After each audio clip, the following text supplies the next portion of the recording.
किन आचरणों से आयु का नाश होता है। ऐसे कौन से आचरण हैं जिनको हम करके अपनी आयु को नष्ट कर देते हैं, अकाल मृत्यु को प्राप्त हो जाते हैं, भयंकर अशांति दुख आदि प्राप्त होता है। जो लोग ऐसे नास्तिकता के वचन बोलते हैं, नास्तिकता की भावना में रहते हैं, जो शास्त्र की आज्ञा के विरुद्ध क्रियाएं करते हैं, जो गुरुदेव की अवहेलना करते हैं, गुरुदेव की आज्ञा का उल्लंघन करते हैं, जो धर्म को नहीं मानते हैं, दुराचार परायण रहते हैं, उनकी आयु बहुत जल्दी नष्ट हो जाती है। बहुत ध्यान देने योग्य बात है, उनकी आयु नष्ट हो जाती है। कुछ लोग ऐसे होते हैं जिनका स्वभाव होता है दांत से तिनका चबाना, कपड़ा चबाना, अपने नाखूनों को चबाना। बैठ गए, तिनका तोड़ रहे हैं, कुछ भी फाड़ रहे हैं, किसी का भी जूठा अनूठा बासी ऐसा अपवित्र आहार पा रहे हैं। चंचल स्वभाव, चंचल चेष्टाएं, बैठे हैं पैर हिला रहे हैं। ऐसे लोगों की आयु नष्ट होने लगती है। ये शास्त्र आज्ञाएं बहुत ध्यान से सुने और इसको आचरण में उतारे। शास्त्र आज्ञा कर रहा है जो संध्या काल में भोजन करते हैं, संध्या काल में मैथुन करते हैं, संध्या काल में सोते रहते हैं, उनकी आयु क्षीण हो जाती है। बहुत सावधानी पूर्वक हमें जीवन व्यतीत करना है। शास्त्र आज्ञा कर रहा है कि जो सायंकाल में शयन करता है, संध्या काल में प्रातः मध्याह्न सायं, इस संध्या काल में शयन करता है, भोजन करता है, मैथुन करता है, व्यर्थ का भाषण, व्यर्थ की चेष्टाएं करता है, उसकी आयु नष्ट हो जाती है।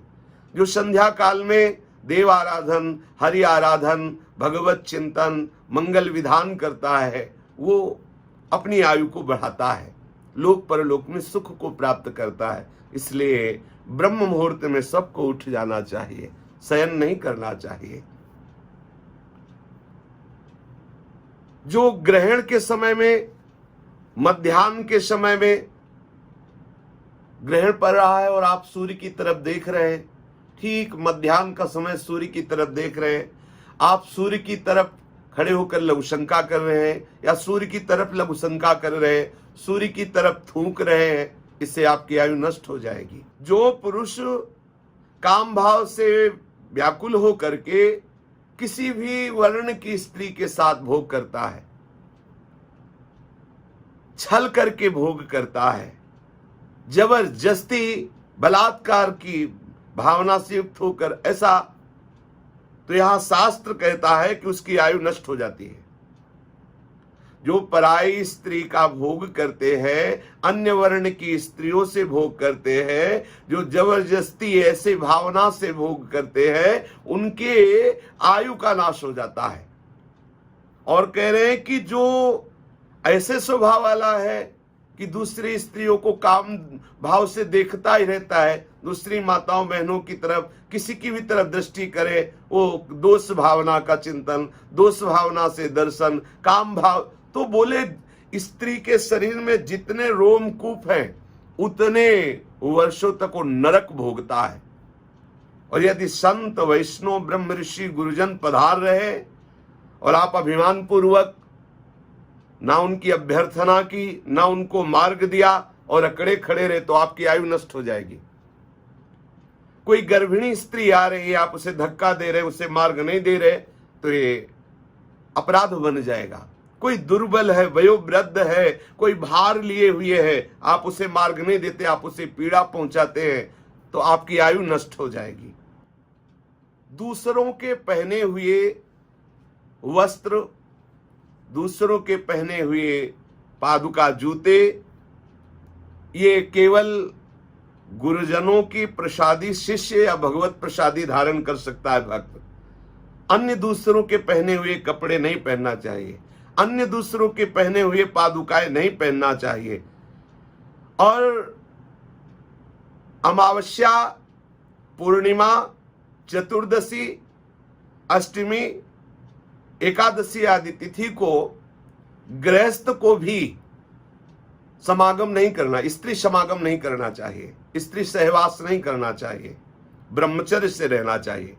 जो अमावस्या को, पूर्णिमा को, चतुर्दशी को, अष्टमी को, एकादशी को स्त्री समागम करता है तो उसकी आयु नष्ट हो जाती है।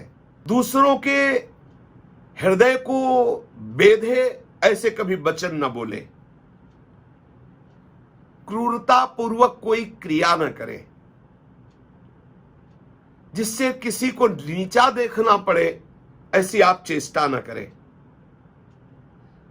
आप रुखाई भरे वचन, दूसरों को उद्वेग देने वाले वचन, दूसरों को मर्म पहुंचाने वाले वचन ऐसे कभी न बोले, नहीं तो आपकी आयु नष्ट हो जाएगी। बाणों से शरीर जैसे बिंध जाए या किसी अस्त्र से शरीर कट जाए तो औषधि लगाने से उसे भरा जा सकता है, लेकिन जब दुर्वचन रूपी बाण से किसी के हृदय को बेध दिया जाता है तो बहुत उसे कष्ट होता है। इसलिए शास्त्र आज्ञा करता है कभी ऐसे वचन मत बोलो कि किसी के मर्म स्थान को जाकर दुखावे, किसी का हृदय दुखे, ऐसे वचन मत बोलो, इससे तुम्हारी आयु क्षीण हो जाएगी। ऐसे कट वचन, ऐसे दुर्वचन, ऐसे परुख वचन जिससे दूसरे का हृदय छलनी हो जाए, ऐसा कभी ना बोलो। यदि कोई अंधा है, कोई लंगड़ा है, निंदित रूप वाला है, निर्बल है, अंग ऐसे उसके बिगड़े हुए हैं, कुरूप है, ऐसे लोगों से बहुत प्यार से बात करो, उनका उपहास मत करो। यदि उनका उपहास करते तो आपकी आयु नष्ट हो जाएगी, आपके सुकृत नष्ट हो जाएंगे। उनको बहुत प्यार दो। उनके ऐसे कर्म जो उनको ऐसा रूप मिला, ऐसा अंग विहीन हुए, ऐसा कष्टप्रद जीवन मिला, आपको नहीं बोलना, उनका उपहास नहीं करना। उनको ऐसे वचनों से, ऐसी क्रियाओं से हमें नहीं दुख पहुंचाना जिससे उनको हृदय में बहुत दुख लगे कि हाय मैं ऐसा हूं, देखो ये ऐसा उपहास करते हैं। उससे आपकी आयु नष्ट हो जाएगी। दूसरों के दोष देखने के लिए शास्त्र निषेध करता है। पिता अपने पुत्र के दोष देख सकता है, गुरु अपने शिष्य के दोष देख करके उसे निर्दोष बनाने के लिए दंड देता है। जब आप मल त्याग कर रहे हो शौच में, शौचालय में, जब आप मूत्र त्याग कर रहे हो तो मौन रहिए। अगर आप ऐसा नहीं करते तो आपकी आयु नष्ट हो जाएगी। मलमूत्र त्याग करते समय जो बात करते हैं, मलमूत्र त्याग के बाद जो पवित्र नहीं होते हैं, ऐसे ही अपवित्र बने रहते हैं, उनकी आयु नष्ट हो जाती है।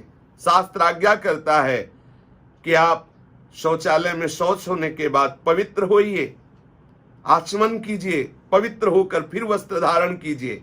लघुशंका गए हैं तो आप पवित्र होइए, हाथ धोइए, आचमन कीजिए और शौच लघुशंका के समय मौन रहिए। जब आप भोजन पाने जाए तो हाथ पैर मुख धो करके भगवत चिंतन करते हुए भोजन पाए, नहीं तो आपकी आयु क्षीण हो जाएगी।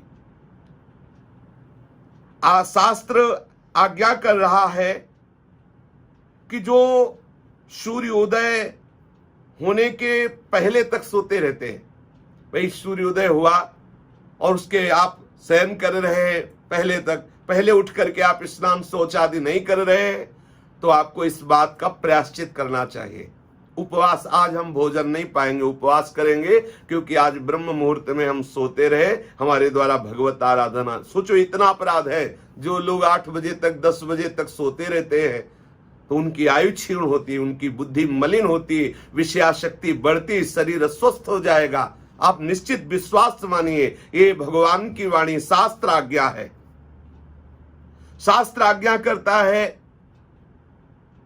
कि आप बिना स्नान किए देव मंदिर में जाना, बिना स्नान किए आप जो देव कार्य हैं उनको करना, ये सब नहीं।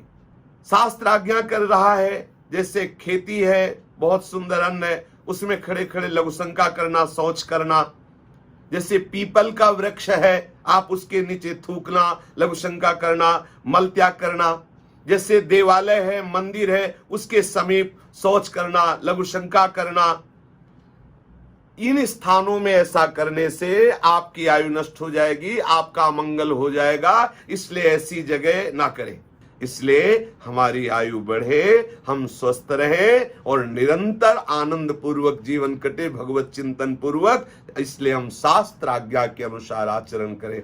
शेष चर्चा आगे। श्री राधा वल्लभ लाल की जय।